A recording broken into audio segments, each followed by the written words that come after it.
My name is Caroline Wright, and I was 62 when I returned from a week-long trip to visit my sister, Marcia, in Florida. I had been looking forward to coming home. I'd been away long enough, and the thought of curling up in my favorite chair with a cup of tea sounded like pure bliss. The house I had shared with Tom for nearly 30 years was my sanctuary, the place where I felt most at peace. Tom had passed away a year ago after a long illness, and life without him had been incredibly difficult. But this house, our home, was still a comforting reminder of all the memories we had created together. We had built it from the ground up when our son Henry was just a boy. We picked every tile, chose every fixture, and painted every wall together. It was more than just a house to me. It was a symbol of our love, our hard work, and our life together. When I stepped out of the taxi, I expected to see the familiar sight of our front door. Instead, I was greeted by something that made my heart drop.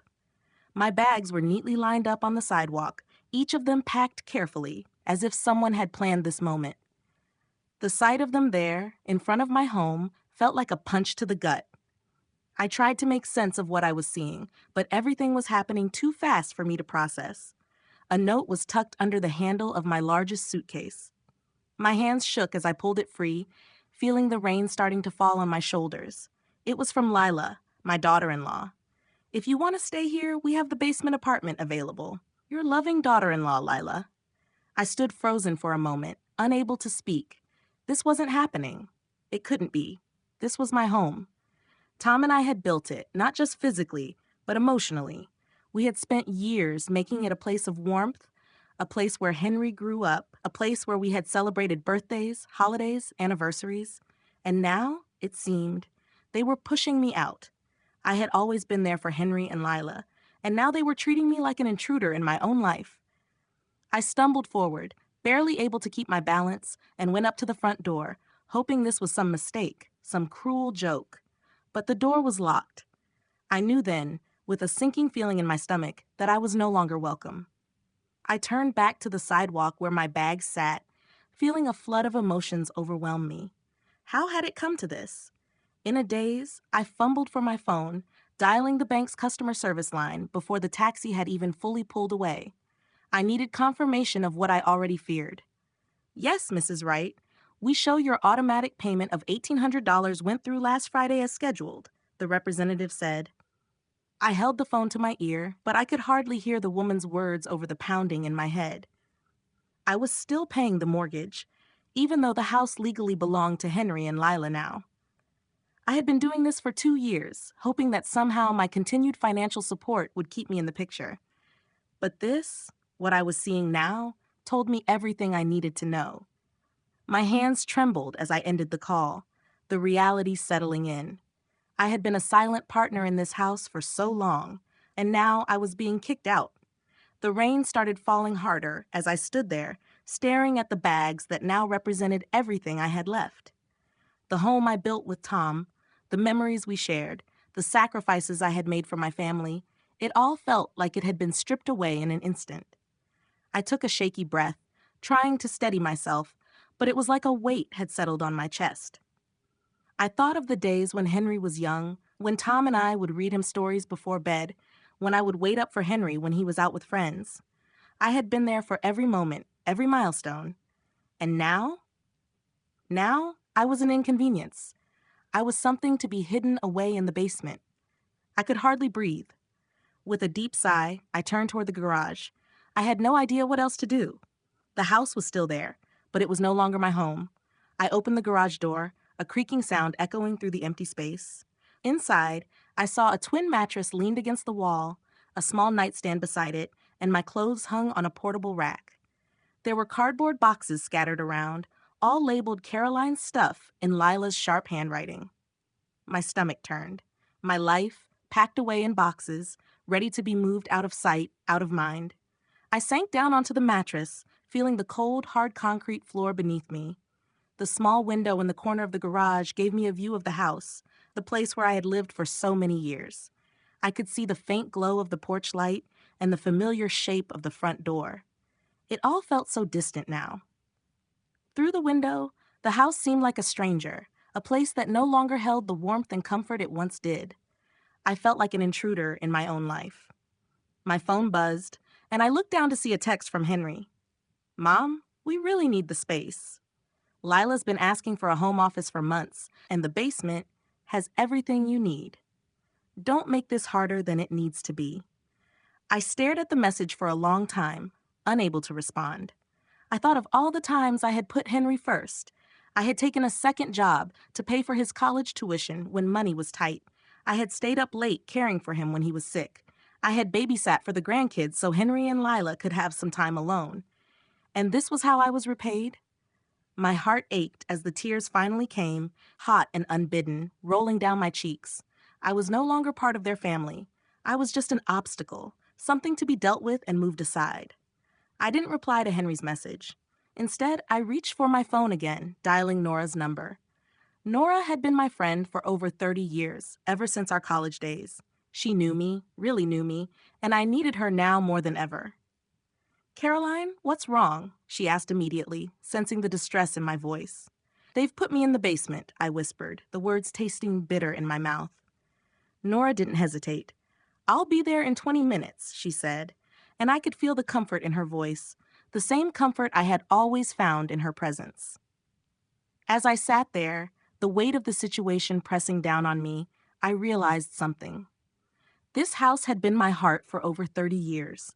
I wasn't going to let them take it from me without a fight. I wasn't going to let my life, my memories, my worth be erased. Not without a fight. The sound of Nora's car pulling into the driveway was a lifeline, pulling me from the deep well of despair I had been sinking into. I stood up from the thin mattress, my legs shaky, and opened the door to let her in. When I saw her, the tightness in my chest eased slightly. Nora was the kind of person who made everything feel a little more bearable, even if only for a moment. She walked toward me, her expression soft, and pulled me into a tight hug without a word. There was no need for explanations. She already knew. Come on, she said, pulling away and holding my arm, guiding me toward her car. We're going to my place for now. I didn't argue. I couldn't. I was too drained to fight or even make a decision. I just needed to get out of that garage, out of that house, away from the painful memories that threatened to suffocate me. Nora's place wasn't far, and I found myself grateful for the quiet of the drive. The rain had started to let up, and the cool air outside felt refreshing, though it did little to erase the numbness I felt inside. At Nora's house, she made me tea and insisted I sit down. The familiar smell of lavender and old books filled the room, and for the first time that day, I allowed myself to relax, just for a moment. I sat in her worn armchair, staring at the cup in my hands, trying to make sense of everything that had happened. The house, my house, the place I had spent the last 30 years of my life, now felt like a distant memory. How are you holding up? Nora asked, her voice gentle, though I could see the worry in her eyes. I don't know, I answered honestly. I'm angry, I'm hurt, but mostly I feel invisible. She nodded, sitting across from me and folding her hands in her lap. I get it. They're taking advantage of you, Caroline.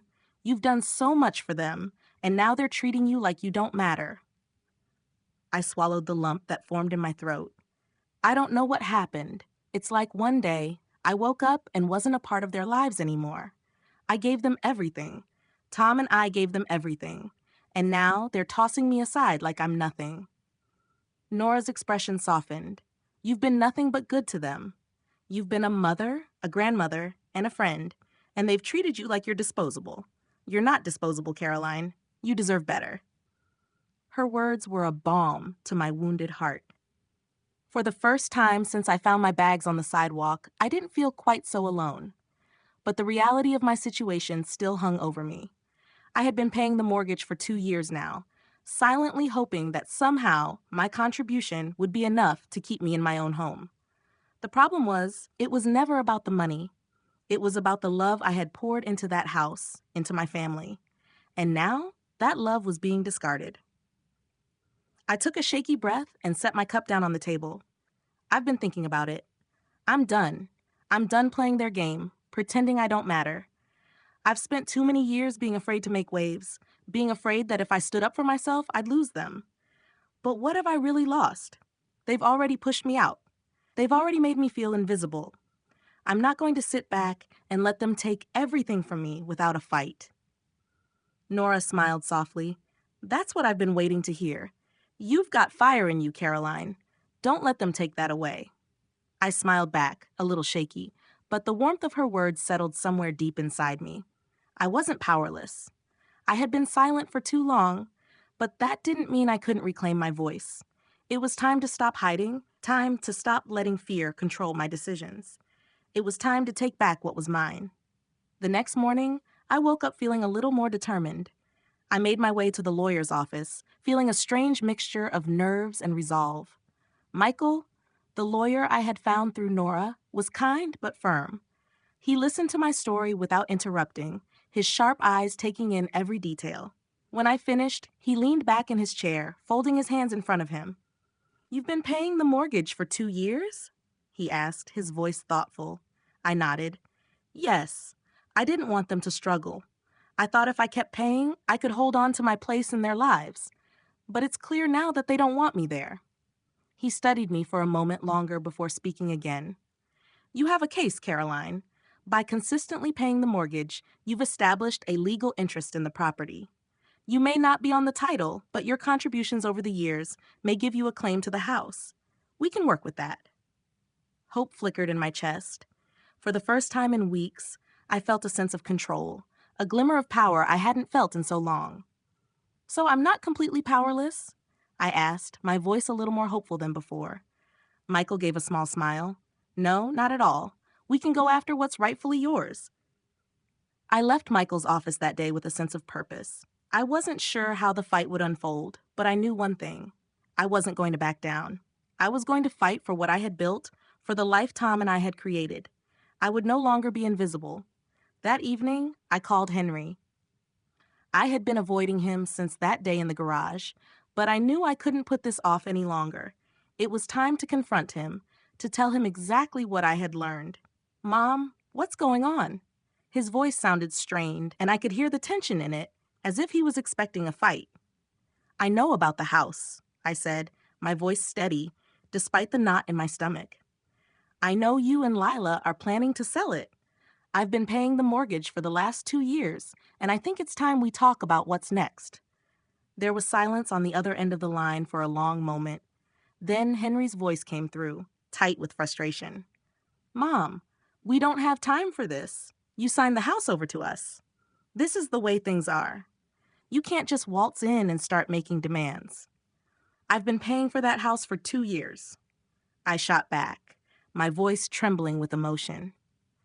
"I've been helping you and Lila because I thought I was part of this family, but you've pushed me aside. You moved me into the basement like I'm nothing, and now you want to sell the house I've lived in for 30 years? There was a long pause, and then Lila's voice cut in, cold and dismissive. "Caroline, we understand your attachment to the house, but we need to do what's best for our family. We're just trying to build our future." "And what about me?" I asked, my voice breaking. "What about the woman who built this house with Tom? I've been here all along, helping you both, and now I'm nothing more than an inconvenience." Henry's voice softened, but it was too late. "Mom, this is just how things are now. We need the space for our future." "Well, if you want to sell the house, I want something in return," I said firmly, surprising myself with my own strength. "I want my name on the title. I want recognition for the 2 years I've spent paying for this place." Henry's voice went cold. "That's not possible." "Then I suppose there's nothing left to discuss." I hung up before I could second-guess myself, my heart pounding in my chest. I felt a strange mixture of fear and relief, but I knew one thing. I wasn't backing down. I had taken the first step, and there was no going back now. The next morning, I met with Michael again, preparing to take the legal steps necessary to protect my rights. I knew it wouldn't be easy, but it was a fight I was ready for. I spent the next few days in a blur, my mind racing through all the possible outcomes of the legal action I was about to take. Michael had given me a lot to think about, and though I tried to stay calm, I couldn't help but feel the weight of everything on my shoulders. The house was more than just property to me. It was everything I had built, everything I had worked for, and now I was fighting not only to keep it, but to remind my family of my worth. The reality of the situation slowly started to sink in. I hadn't just been quietly paying the mortgage. I had been quietly paying for my own invisibility. For 2 years, I had been operating under the false hope that my family would appreciate me, that they would see my sacrifices as an expression of love. Instead, they saw it as entitlement. Henry and Lila thought I was just going to keep supporting them without question, without acknowledging the emotional toll it took on me. They were wrong. It wasn't just about the house anymore. It was about my own self-respect, my dignity, and my right to exist as more than just a silent provider. I had been a mother, a wife, a friend, and for a while, it felt like I had become just a background character in my own life, constantly giving and giving, only to be pushed aside when I needed support the most. I called Nora the next morning, needing to talk, needing to make sense of everything. "Caroline, how are you holding up?" she asked, her voice gentle, but I could hear the underlying concern. I'm angry, Nora. I'm so angry, but I'm also scared. What if I lose? What if they don't take me seriously?" I could feel the tears starting to well up, and I quickly wiped them away. I hadn't cried in front of anyone for so long, not since Tom died. I didn't want to break down, not now, not when I was about to fight for my life. "Caroline, listen to me," Nora said, her voice firm and steady. "You're not going to lose. You've been paying for that house for 2 years. That's no small thing. You've got the right to be there. What they're doing is wrong. You have every right to stand up for yourself." "I don't know what's worse," I replied, sitting down at the kitchen table and staring at my empty cup of coffee. "The fact that they've been treating me like this for months, or the fact that I let them." Nora was quiet for a moment before she responded. "You did what you thought was best. You thought you were helping them. But now it's time to help yourself. You can't keep giving like this. You've already done enough." Her words settled into my heart, but the fear was still there. I wasn't used to fighting for myself. For so long, I had been the one to make sure everyone else was taken care of, even if it meant putting myself last. Now I had to turn that all around, and it felt like trying to shift the weight of the world. But Nora was right. I had already done enough. It was time for me to stop being invisible, to stop being the silent martyr in the background. It was time for me to take control. I spent the rest of the day preparing for the legal battle ahead. Michael had given me some steps to follow, but I knew the real challenge would come when I faced Henry and Lila again. The thought of confronting them made my stomach twist. How could I look them in the eye after everything they'd done, after everything I'd done for them? I didn't have the answers, but I knew one thing. I wasn't going to back down. The next morning, I called Michael again. "I'm ready," I said, my voice stronger now, even though I felt the tension tightening in my chest. "Let's move forward." Michael walked me through the process. We would gather evidence showing that I had been making the payments consistently and that my financial contributions had established an interest in the property. He was confident, which gave me some comfort, but it didn't erase the dread that was settling in my stomach. I was about to confront my son, the man I had raised, who was now treating me like a stranger. I wasn't sure if I was more afraid of losing the house or losing my son.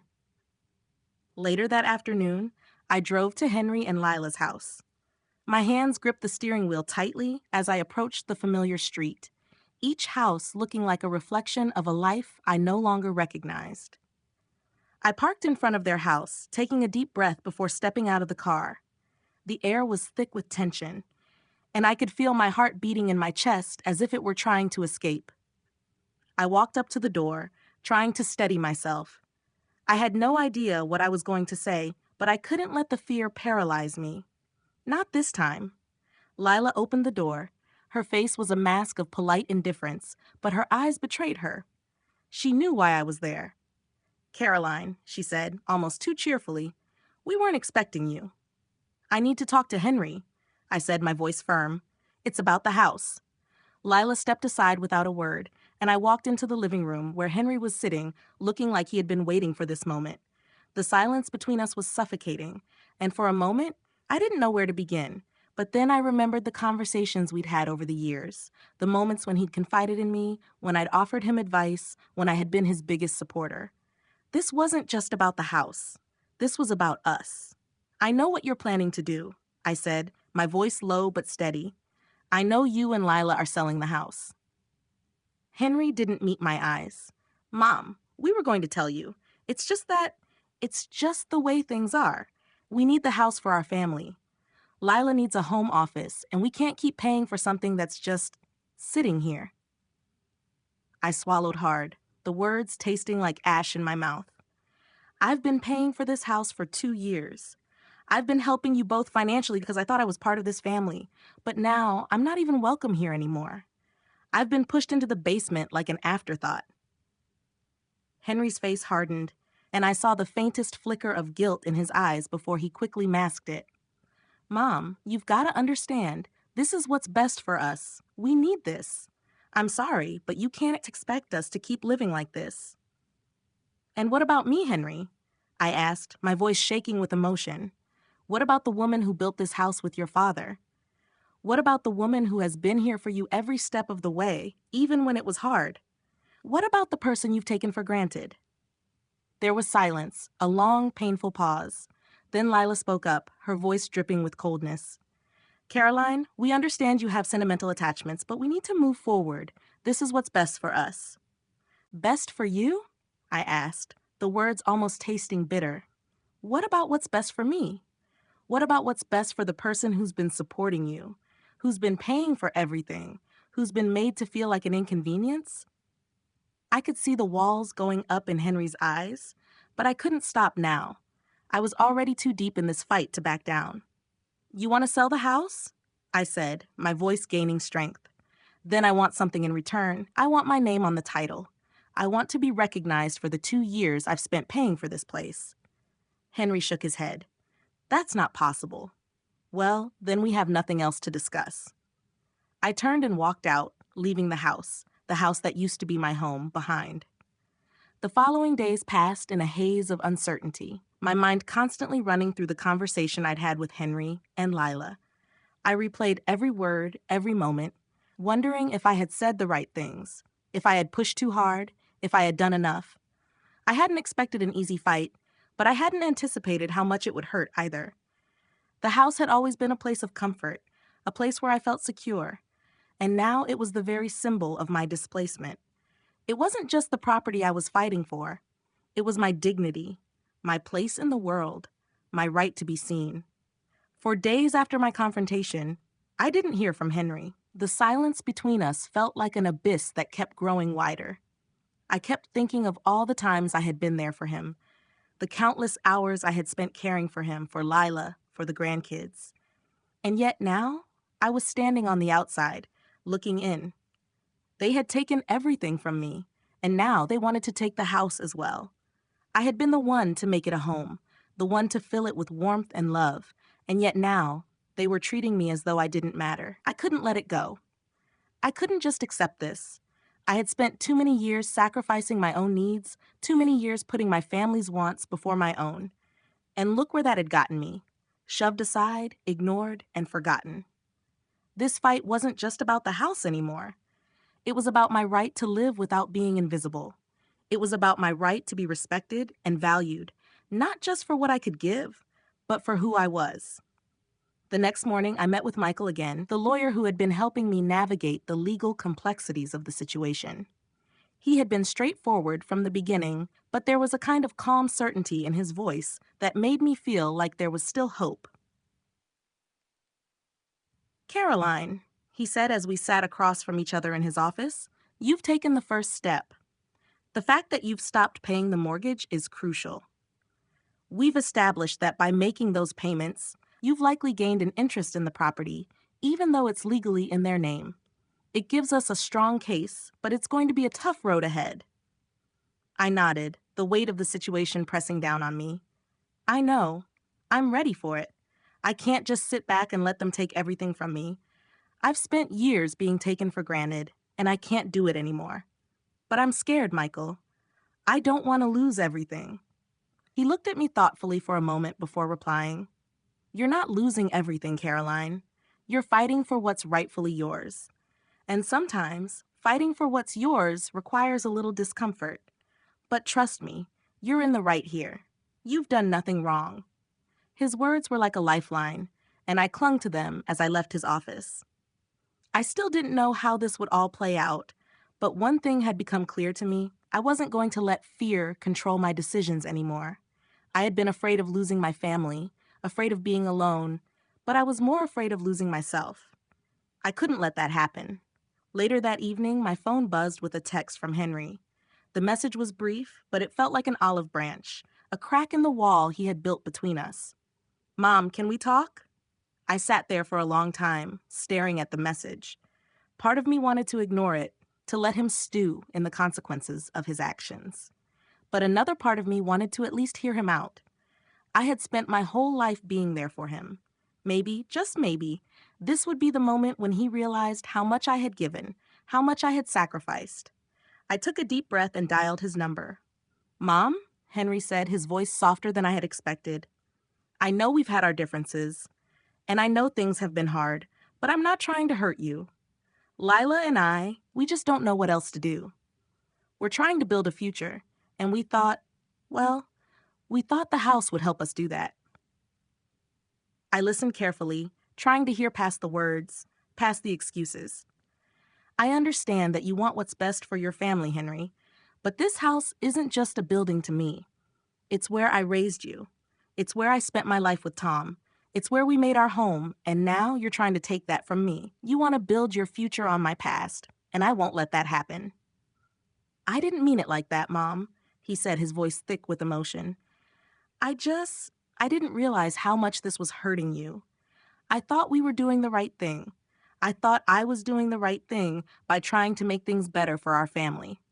But I see now that I've hurt you in the process. I'm sorry." The words were a start, but they weren't enough.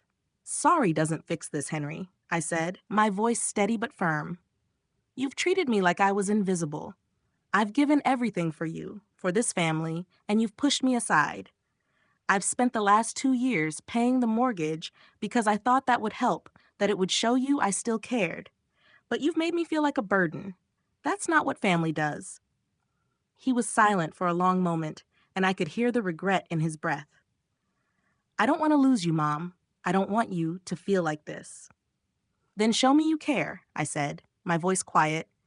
"Show me that I'm not just a means to an end. Show me that I matter." "I will," he promised, his voice thick with sincerity. "I'll do whatever it takes." I took a deep breath, letting the words settle. I wasn't sure what would happen next, but I knew I had made my point. Henry had to understand the consequences of his actions, not just legally, but emotionally. I couldn't just forgive and forget. This had to be a turning point for both of us. "I'm going to give you a chance," I said, my voice softening. "But that doesn't mean things go back to the way they were. I need to know that you understand what this house means to me, and I need to know that you'll respect my decision, whatever it is." "I will," he said again. "I promise. And Mom, I love you." "I love you too," I said, my heart heavy with the weight of everything that had happened. "We'll figure this out." When I ended the call, I felt a strange sense of calm. There was no guarantee that everything would be okay, that Henry would change, but I had done what I needed to do. I had stood up for myself. For once, I hadn't let my fear of losing someone keep me from doing what was right for me. The road ahead was still unclear, but for the first time in a long time, I felt like I was on the right path. I wasn't invisible anymore, and I wasn't going to let anyone make me feel that way again. It's strange how things seem to happen all at once. One moment, you're fighting for your place in the world, desperate to be seen, and the next, you're standing in a space where everything feels impossibly heavy, yet somehow light. The past few weeks had been a blur of legal consultations, tense conversations, and moments of doubt. But as I sat across from Henry that day, I felt something shift in the air between us. It wasn't something immediate or dramatic, no sudden epiphanies or tearful confessions.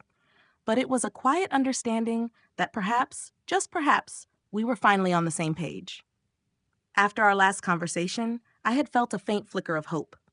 But that hope was tinged with skepticism. I wasn't naive enough to believe that a simple apology could erase all that had happened between us. Still, there was a shift.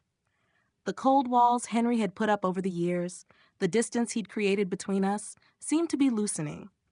I didn't know if it was permanent, but for the first time, I wasn't sure it mattered. I had stood up for myself.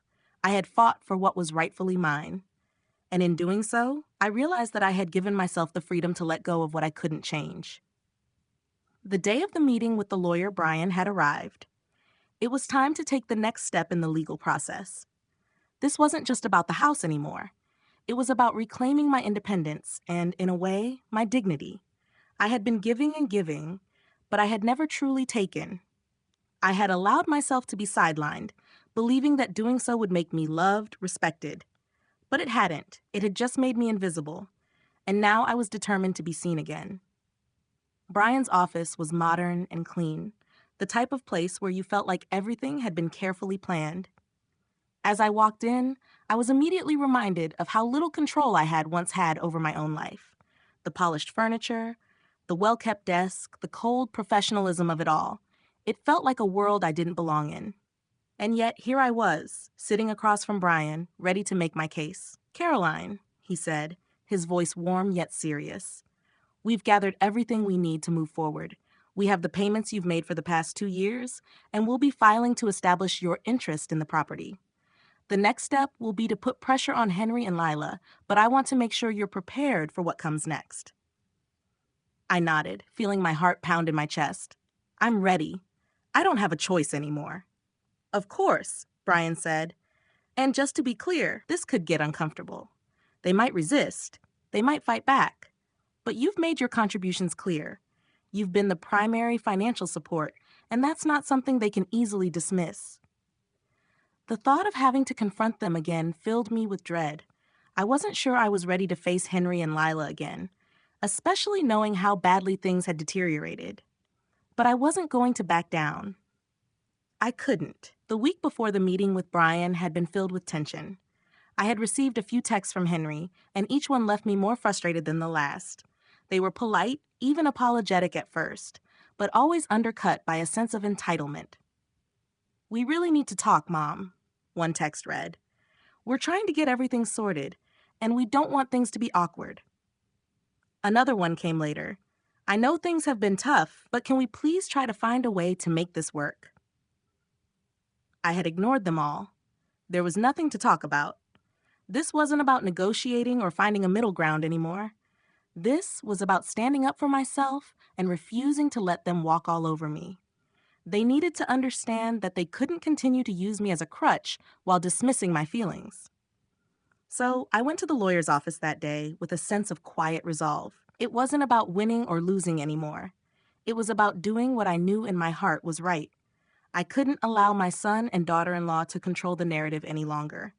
The house, yes, but more than that, my life, my choices, my voice. It all belonged to me now. When the meeting started, Brian outlined the legal process and what we needed to do to move forward. The first step was making sure that Henry and Lila knew we weren't backing down. We had to make them aware that the mortgage payments I'd made could give me legal standing in the case. Brian was confident we had a solid case, but I could see that he was also preparing for the fact that they might fight it. That meant it would get ugly, and we would need to be prepared for anything. Just as we were finishing up the discussion, Brian's phone rang. He glanced at the screen before answering. "Excuse me, Caroline," he said, standing up to take the call. I couldn't help but overhear the conversation. Brian wasn't trying to be discreet. "Yes, I'm aware of the situation," he said into the phone, his voice calm. "But let me remind you that your mother has a right to this property. We'll be moving forward as planned." I didn't need to hear any more. I knew it was Henry on the other end of the line. I could practically feel the weight of his frustration seeping through the phone. They had likely expected me to back down, to let them have the house without a fight.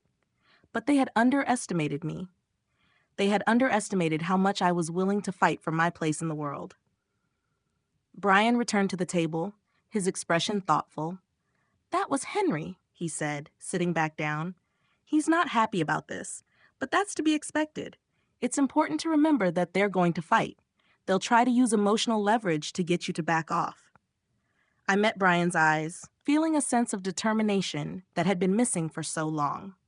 "I won't back down," I said firmly. "This is my home.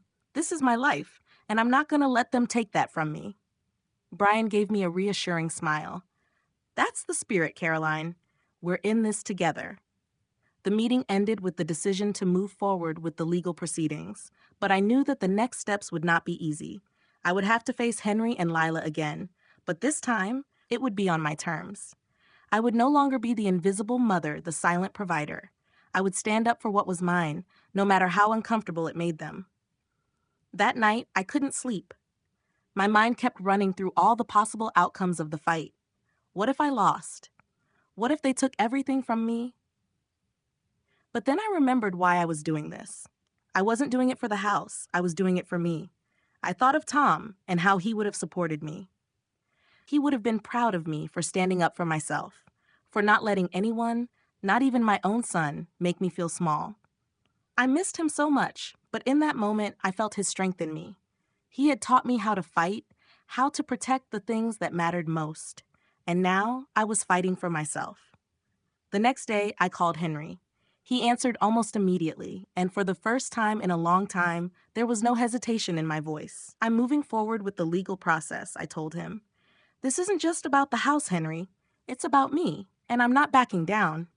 There was a long pause before he spoke. I understand, Mom, he said quietly. I don't agree with you, but I understand. That's all I need, Henry, I said, my voice steady, to be understood. And for the first time in a long while, I felt like I was finally being seen. The next few days passed slowly, the weight of my decision heavy on my shoulders, but strangely freeing at the same time.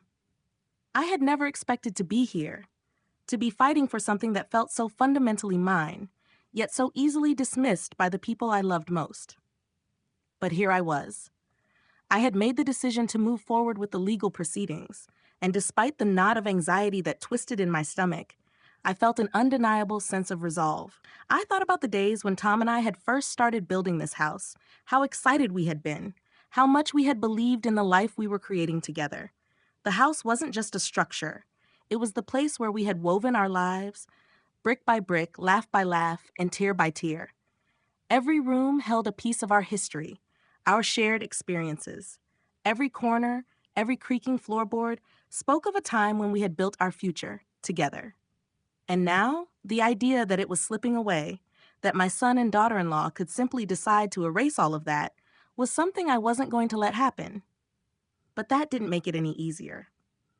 Each day felt like I was walking on a tightrope, balancing between the woman I had been, the loving mother, the caretaker, the invisible one, and the woman I was becoming, someone who was finally asserting her right to be seen. Nora had been my rock, the constant voice of support and reason throughout all of this. Every time I wavered, she reminded me of my worth. I hadn't realized how much I needed her reassurance until I felt my own resolve start to crack. One evening, as I sat in the small living room of her apartment, the phone rang. It was Henry. I had been dreading this moment. "Mom?" he said, his voice quieter than usual, as if he was unsure of the ground he was walking on. "Can we talk?" I hesitated. It wasn't that I didn't want to talk to him, but the reality of the situation made everything so much harder to face. "What do you want to talk about, Henry?" I asked, trying to keep my tone neutral, but I could feel the tension in my chest. "I've been thinking about everything," he said. "I know I messed up. I've been looking at this all wrong." My heart beat a little faster, a flicker of hope igniting within me. "And what exactly are you thinking?" I asked, my voice steady, but every word felt heavier now that he was speaking to me like this. "I know this house meant a lot to you," he said, his voice tinged with regret. "And I know I've been treating you unfairly. It's just that, I don't know. I thought Lila and I were doing what we had to do to get ahead. But I see now that I hurt you, and I'm sorry. I don't want to keep fighting like this. I don't want to lose you over this." I didn't know what to say. Part of me wanted to believe him, wanted to think that this was the turning point we needed. But another part of me, the part that had been hurt the most, was more cautious. I had to protect myself, even if it meant pushing him away for a while longer. "I appreciate your apology, Henry," I said, trying to keep my voice steady. "But it's not just about the house. It's about respect. I've been here for you your whole life, and when I needed you, you turned your back on me. It's going to take more than words to fix that." There was silence on the other end of the line, and for a moment I wasn't sure if he had heard me. But then he spoke again, and this time his voice was more measured. I get it. I really do. I've been selfish. I should have been there for you, and I'm sorry for that. Henry, I said softly, I'm not asking for your forgiveness, but I need you to understand that what I'm doing now is for me. I've spent my whole life putting everyone else first, and it's time I start taking care of myself. There was another long pause, and I could hear the weight of his words before he finally spoke. I understand, Mom. I just want to make this right. I don't want you to feel like you're losing everything, and I don't want to lose you. I don't know if things can go back to the way they were, I said honestly, but I'm willing to try. But it's going to take time, and it's going to take a lot of work. I'm ready to do whatever it takes, he replied, his voice sincere. We're family, and I don't want to lose that. I let out a breath, my chest heavy but full of emotion. For the first time, I felt like we were finally speaking the same language. Maybe, just maybe, this was the beginning of something new. But I wasn't naive enough to think it would be easy. I wasn't going to just forgive and forget, but I could make room for healing. I'll need some time, Henry, I said, my voice steady. But I'm not going anywhere. You just need to prove to me that you're ready to do the work, not just for the house, but for us. I will, he said, the sincerity in his voice unmistakable. I swear, I will. We ended the call on a tentative note, but for the first time in a long time, I felt like I could breathe again. The battle wasn't over, not by a long shot, but the first real conversation we had in ages had opened the door to a possible reconciliation. Whether or not it would last was still uncertain, but the possibility was there. And for the first time, I allowed myself to believe that maybe this fight wasn't just about the house. It was about the family that I had spent my entire life building, and perhaps it wasn't too late to save it. The next few days passed quickly as I prepared for the next step in the legal process. I had to stay strong, to keep moving forward. But there was a part of me that had softened, a part of me that felt a sliver of hope for the future. I had spent so many years being the one who gave and gave without expecting anything in return. But now, for the first time in a long time, I felt like I could ask for something back. And maybe, just maybe, it was the beginning of a new chapter, not just in the fight for the house, but in my relationship with Henry. A week later, we met again, this time with Brian, the lawyer. I could see the change in Henry's demeanor. He wasn't the same person I had spoken to months ago, dismissive and cold. There was a vulnerability in him now, something I hadn't seen in a long time. As we sat down at the table, I could feel the weight of what we were about to do. This wasn't just about the legal details. This was about rebuilding trust, rebuilding the relationship that had been fractured for so long. Mom, Henry said, breaking the silence, I know I've screwed up, but I'm here and I'm ready to make this right. I want to do whatever it takes to fix what's broken. I met his gaze, feeling a sense of cautious optimism growing inside me. It's not going to be easy, Henry, I said, my voice steady but full of emotion, but I'm willing to try. For us. We all looked at each other in silence for a moment, the weight of the past hanging between us. But in that moment, I knew we had taken the first step toward healing. The road ahead would be difficult, and there would be bumps along the way. But for the first time, I felt like I wasn't fighting alone. The days that followed felt like a strange mix of hope and uncertainty. Henry and I had begun speaking more openly, though it wasn't easy. There was still so much unspoken between us, so many years of tension. But it was a start. I had spent the better part of my life taking care of everyone else, constantly putting my own needs on hold. And now, for the first time, I was asking for something in return. I wasn't sure if Henry fully understood the depth of that request, but I was doing my best to find a balance. There were moments of hesitation, moments when I wasn't sure if he truly saw how deeply I had been hurt. But he was trying, and for that I was grateful. I wasn't expecting a miracle, but I had to believe that if we both committed to the process, we could rebuild. The legal proceedings were still moving forward, but I had also begun to think about what came after the fight. The house, it was never just about the house. It was about my place in this world, my right to be seen as more than just a caretaker, more than just a provider. I had to remind myself that even if the legal battle went in my favor, there was still work to do. Healing the relationship with Henry wasn't going to be quick, and it wasn't going to be easy. I had to give myself permission to take the time I needed, not just for the legal process, but for my own heart. A week after that phone call with Henry, he came to visit. I hadn't expected it. It was Saturday afternoon, and I had just finished planting some new flowers in the front yard. My hands were covered in dirt when I heard the car pull up. At first, I thought it might be a neighbor, but when I turned around, I saw Henry stepping out of his car, looking nervous but determined. I stood up slowly, wiping my hands on my apron, and walked over to him. There was a quiet intensity in his eyes, something different than before. He wasn't the same person who had brushed me off months ago. Maybe he was beginning to understand. "Hey, Mom," he said softly, his voice hesitant. "I know I haven't been around much, but I've been thinking a lot about what you said, about how I've treated you, and I just want to say, I'm sorry. I'm really sorry." His words caught me off guard, but they didn't feel as empty as they had before. There was a sincerity in his voice that I hadn't heard in a long time. I wasn't sure how to respond, but the first thing that came to mind was the truth. "I know you're sorry, Henry, but it's not just about the words anymore. It's about the actions. It's about showing me, that you see what I've given, what I've sacrificed." He nodded, looking down at the ground for a moment. When he looked up at me again, I saw something in his eyes, a glimmer of understanding, maybe even guilt. He stepped forward slowly, almost as if he wasn't sure if he should. But I didn't move away. I wasn't going to close myself off from him, not anymore. "I know," he said, "and I want to show you that I can do better. I want to be there for you, the way you've always been there for me." I felt a mix of emotions rise in my chest. This wasn't the answer I'd been expecting, but it was the answer I needed. I hadn't realized just how much I had been waiting for Henry to see me, really see me, for all the years I had spent supporting him. And now, it felt like we were finally having the kind of conversation that I had been hoping for.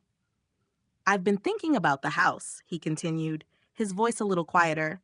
"And I don't want to just sell it, Mom. I know it means so much to you. It meant so much to Dad. And I don't want to just get rid of it like it's nothing. I want to find a way to make it right." I blinked, feeling a lump form in my throat. "What do you mean?" He hesitated for a moment, his eyes searching mine. "I've been talking to Lila. We've been looking into options. And I don't want to sell the house to anyone else. I want to give it back to you. I want you to have it, if you want it." I stood there for a moment, stunned. The idea of having the house back, truly back in my hands, felt surreal. My heart was racing, my mind spinning as I processed what he was saying. "Henry, are you sure?" I asked, my voice barely above a whisper. "This is your home, too." "I know it is," he said, "but it's your home first. And if it means something to you, then I'm willing to do what it takes to make it work. We can figure out a way to keep it in the family, and we can take a step forward. I know it won't be easy, but I'm willing to try." The weight of his words settled into my chest, and for the first time in what felt like forever, I felt a glimmer of hope. Hope for the house? Yes, but also for the relationship we were trying to rebuild. It wasn't going to be perfect, and there were still so many things left unsaid, but I could see that Henry was finally understanding what I had been trying to tell him. He was finally seeing the value of what we had, the life we had built, the memories we had shared. I didn't know if I could forgive everything that had happened, but in that moment, I realized that forgiveness didn't mean forgetting. It meant acknowledging the hurt and choosing to move forward, even when it wasn't easy. "Thank you," I said softly, the words coming out more emotional than I had intended. "Thank you for seeing me, for trying, for wanting to make this right." Henry reached out, and for the first time in a long time, he gave me a hug. It wasn't the kind of hug I had been waiting for, the one that would somehow make everything okay, but it was the first real connection we had shared in a long time. And for now, that was enough.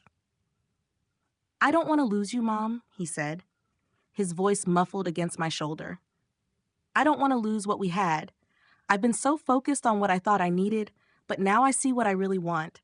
I want to be a family again." I squeezed him tightly, feeling the weight of his words sink into me. We'll figure it out, Henry. We'll take it one step at a time, but we're not going to give up on each other. Not now. And in that moment, I knew it wasn't just about the house anymore. It was about us, our family, and the possibility of finding our way back to one another. It wouldn't be easy, but I was willing to try, because at the end of the day, family was all that really mattered. Later that evening, I sat down at the kitchen table, my mind still racing with everything that had happened. For the first time in a long time, I didn't feel the crushing weight of loneliness. I didn't feel like I was fighting this battle alone. Henry was ready to do the work, and so was I. There was still a long road ahead, but we were on it together, and that was more than I could have ever hoped for. As I looked around the kitchen, the familiar walls now filled with a new sense of possibility, I realized that the house wasn't just four walls. It was the place where we would rebuild, not just physically, but emotionally. And for the first time, I wasn't afraid of what came next. I was ready to face it, one step at a time. It had been weeks since Henry's visit, and the changes between us, though small, were enough to make me believe we could actually heal.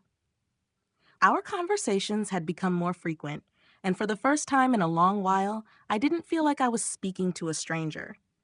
There was something different about him now, something I hadn't seen before, a willingness to listen, to really hear what I was saying. It wasn't perfect, and there were still moments when I saw the distance in his eyes, a shadow of the person he used to be, but I could see the effort. I could feel it, and that meant everything. But the house that had been the catalyst for everything, was still there, a silent reminder of everything we had gone through. While Henry and I were slowly finding our way back to each other, the legal process was moving at its own pace. And I had been forced to confront the reality that no matter how much I wanted everything to go back to normal, there was still a fight ahead. There were still pieces of the puzzle that needed to be put in place, and there was still so much to figure out. I had stopped paying attention to the calendar. It was one of those things you do when you're caught up in the emotions of the moment. But the reality of the situation hit me one morning when I received a letter in the mail, the official paperwork. My hands shook as I opened it, the weight of the words sinking in as I read them. This was it. This was the moment I had been waiting for, the moment I had been dreading. The house was officially in my name again. The legal proceedings had been finalized. The mortgage payments I had made over the past 2 years had finally been acknowledged, and I had successfully reclaimed my stake in the property. But while the paperwork felt like a victory, it also left me with a strange emptiness. Yes, the house was mine again, but the emotional battle was far from over. I had a long day ahead. I was meeting with Brian, the lawyer, to discuss the finalization of everything, and I wasn't sure how I felt about that. On one hand, I was relieved that the legal battle was over, that I had been able to reclaim what was rightfully mine. But on the other hand, I couldn't shake the feeling that something had shifted between Henry and me. There were moments when I felt like we were on the verge of something meaningful, but then something else would happen. A comment, a hesitation, and the wall would go back up. I drove to Brian's office that morning, my mind focused on the paperwork in my hands. I had been holding on to that letter for a while, trying to make sense of the emotions that came with it. The house was mine again. But was I mine again? Brian greeted me with his usual professionalism, a calm demeanor that always put me at ease. "Caroline, good to see you. How are you holding up?" he asked as we sat down across from each other. His eyes were kind, but there was a knowing look in them, as if he understood more than I was willing to admit. "I'm getting there," I said, trying to sound more confident than I felt. "I've got the paperwork. Everything's final, right?" He nodded, flipping through the documents on his desk. "Yes, Caroline. The house is yours now. Legally, there's nothing standing in your way. The lien has been lifted, and Henry and Lila's rights to the property have been relinquished. You're in full control." "Good," I said, my voice tight. "And what about the mortgage payments I've made?" "We're looking into recovering that, but it's a bit more complicated," Brian said, looking up at me with a thoughtful expression. "Since you've been making those payments, it's possible that we can argue that you have a legitimate claim to some of the equity in the house. It won't be easy, but we're hopeful. I nodded, the weight of his words settling over me. And what does that mean for Henry and Lila? It means they're going to have to make some decisions about how they want to move forward, Brian said. But they've already been notified about the ruling. It's in their best interest to work with you on this. If they don't, they risk further legal complications. The finality of his words hit me in a way I hadn't expected. I had been so focused on getting to this point, on reclaiming what was mine, that I hadn't fully processed the consequences for my family. This wasn't just about the house. This was about Henry, about the future of our relationship, about what was left after everything had been broken. I left Brian's office feeling both victorious and defeated, a strange combination that I wasn't sure how to navigate. The house was mine again, but it felt like a hollow victory. What good was the house if the person I had built it with, the person I had built my life around, wasn't there anymore? The reality of the situation settled over me like a weight I couldn't shake. I had gotten what I wanted, but at what cost? When I returned home that evening, the house looked the same as it always had, familiar and comforting, yet somehow different. The rooms seemed emptier now, as though they had absorbed the tension and the pain of everything that had transpired. I walked through the hallways, tracing the familiar footsteps of a life I had once known, but now it felt like walking through a stranger's home. I took a deep breath and walked into the living room, where I had spent countless hours with Tom. The chair he used to sit in was still there, and for a moment I could almost hear his voice, his laughter. I closed my eyes, letting the memories wash over me. But then I opened them again and looked around the room. This house had been a symbol of everything I had built, everything I had worked for. But it had also become a symbol of everything I had lost. My phone buzzed, pulling me from my thoughts. It was Henry. "Mom, can we talk?" I stared at the message for a long moment, my heart in my throat. For weeks, we had been dancing around each other, trying to rebuild what had been broken. I wasn't sure what talking would do, but I couldn't ignore it anymore. I took a deep breath and replied, "Yes." "When? Can I come over tomorrow?" "Okay." The next day, Henry showed up at my door, his face drawn, eyes tired. I opened the door, unsure of what to expect. We hadn't spoken much in the past few weeks, and there was a nervous tension in the air as he stepped inside. "Hi, Mom," he said softly, his voice quiet, almost tentative. "Hi, Henry," I said, my voice steady but filled with emotion I couldn't quite name. I didn't know where we stood anymore, but I wasn't about to pretend I didn't care. "What's on your mind?" He hesitated before speaking, his eyes flickering nervously. "I know things haven't been easy between us. I know I've hurt you, but I'm here, and I'm ready to listen." I didn't know what to say at first. The words I had been holding in for so long suddenly felt like they were choking me. "I'm not sure what to say either, Henry," I said, my voice catching. "I've been hurt. I've been treated like I didn't matter, like I was just a person you could push aside when it was convenient." "I didn't mean to hurt you," he said, stepping closer. I didn't understand. I didn't see it, Mom. I didn't see how much you were giving, how much you were sacrificing. I was so focused on what I thought I needed that I ignored you." "Yeah," I said, nodding. "You did? But I'm not the same person I was when I let you do that. I'm not invisible anymore." He reached out and put a hand on my arm. "I'm sorry, Mom. I'm really sorry." I looked at him for a long moment before speaking. "I don't know what the future holds for us, Henry, but I can't pretend it's all okay. I need to see that you're willing to work for this, for us." He nodded, his eyes filled with emotion. "I will, Mom. I'll do whatever it takes." We stood there in silence for a while, neither of us sure what came next. But in that moment, I realized that we were finally speaking the same language. We weren't done. We weren't lost. And maybe, just maybe, we could find our way back to each other. It wouldn't be easy and it wouldn't be quick, but it was a start.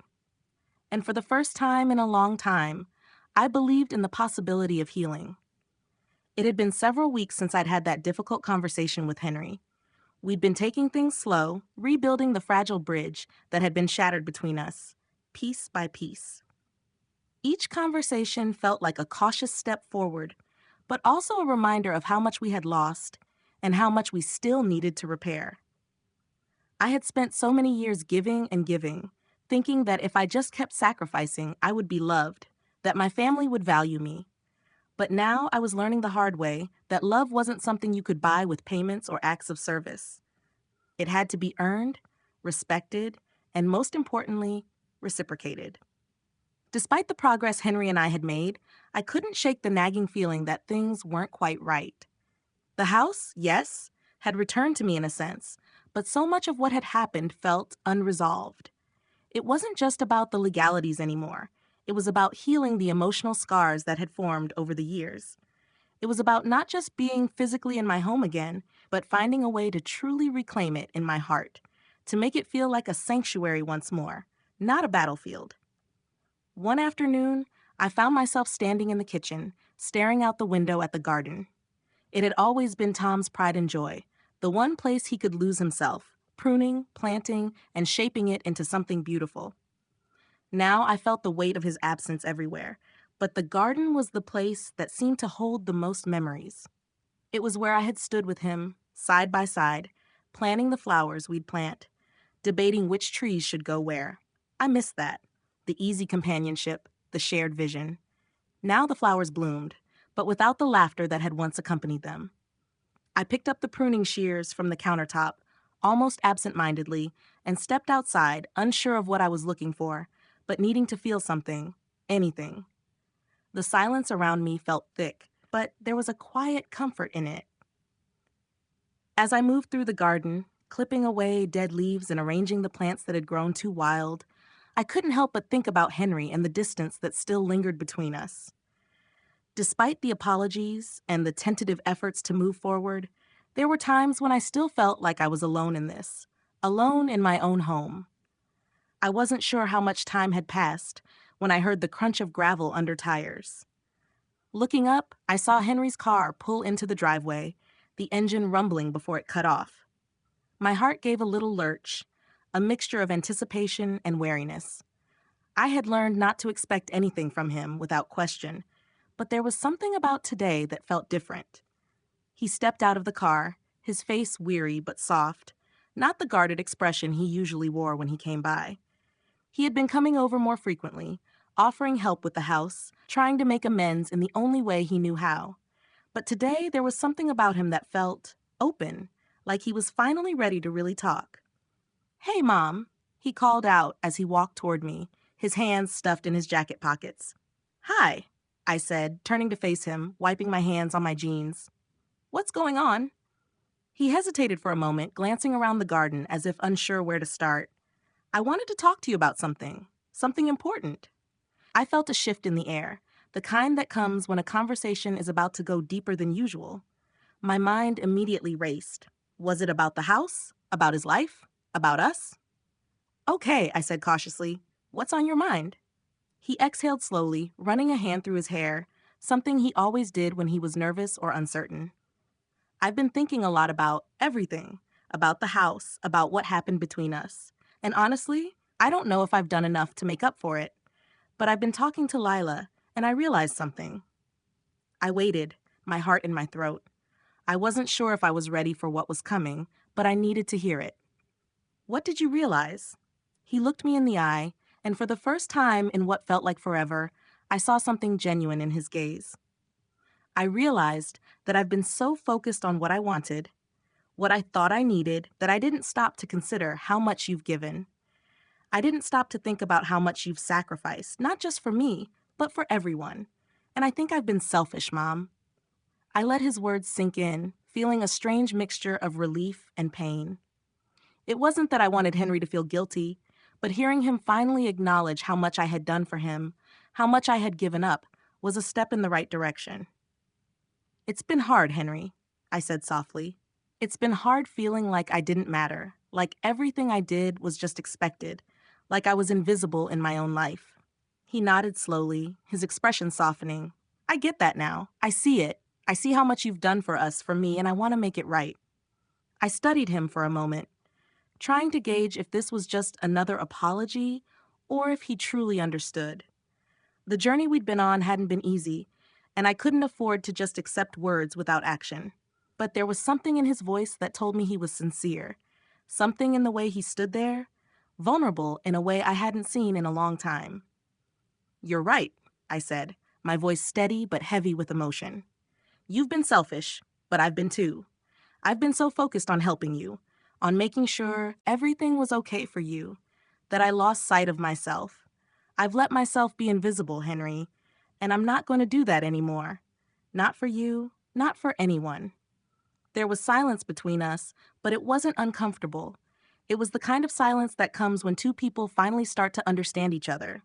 Henry shifted on his feet, looking like he wanted to say something more, but unsure how to find the right words. "I don't know how to fix everything," he said after a long pause, his voice a little hoarse. "But I want to try. I don't want to lose you again, Mom. I don't want to keep making the same mistakes. I'm willing to do whatever it takes." Tears pricked at the corners of my eyes, and I swallowed hard, not trusting myself to speak. It wasn't perfect. It wasn't a magical fix, but it was something I had been waiting to hear for so long. It was a sign that maybe, just maybe, we could find our way back to each other. "I'm not asking for everything to be fixed overnight, Henry," I said quietly, my voice soft but full of the weight of the years that had passed. "But I need you to show me that you're serious. Show me that you're willing to do the work. I can't just keep being the person you come to when it's convenient. I need to know that you see me, that you're willing to fight for me too." "I am," he said quickly, his voice thick with emotion. "I promise you I am." We stood there for a moment, the words hanging between us, and I knew, for the first time in a long time, that we were finally speaking the same language. It wasn't easy. There would still be bumps, still moments of doubt, but something had shifted between us. I had stopped being invisible, and Henry had started to see me again. "I'm going to start taking care of myself, Henry," I said softly, looking out at the garden. "And that means letting you go in some ways, too. You have to take responsibility for your own life now. I can't do it all for you." "I know, Mom," he said, his voice firm now. "I'm ready. I'm ready to do what it takes." And in that moment, I knew we had taken another step forward. It wasn't just about the house anymore. It was about us, about rebuilding what had been broken, piece by piece. It wasn't going to be easy, but for the first time in so long, I believed we could make it through, together. In life, it's essential to recognize your worth and never allow yourself to become invisible in the relationships that matter most. Many of us spend years giving, sacrificing, and putting others' needs before our own, but in doing so, we can lose sight of ourselves. It's crucial to set boundaries and communicate your needs clearly, especially when it comes to family and loved ones. Don't be afraid to stand up for yourself and demand the respect you deserve. Understand that love isn't about constantly giving until there's nothing left. It's about mutual respect, understanding, and recognition of each other's value. Sometimes, healing doesn't come from fixing everything right away, but from recognizing when things are broken and being willing to do the hard work to rebuild. Don't shy away from tough conversations. They can lead to the most meaningful transformations. And finally, remember that self-care isn't selfish. It's necessary for your emotional well-being. You can't pour from an empty cup. Prioritize yourself and be patient with the process of growth and reconciliation. Life is about balance, and knowing when to let go, take care of yourself, and embrace change is key to finding peace and fulfillment.